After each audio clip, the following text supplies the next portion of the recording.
Bin Umar bin Makhzum.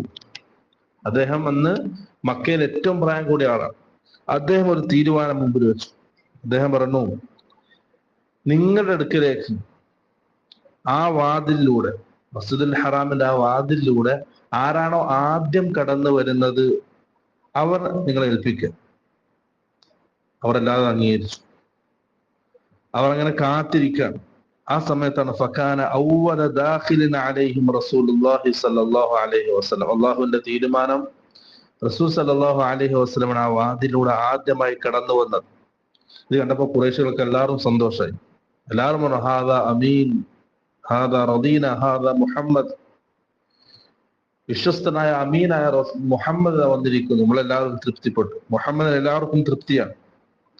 അങ്ങനെ റസൂൽ സല്ലല്ലാഹു അലൈഹി വസല്ലം അവരോടൊരു തുണി കൊണ്ടുവരാൻ ആവശ്യപ്പെട്ടു.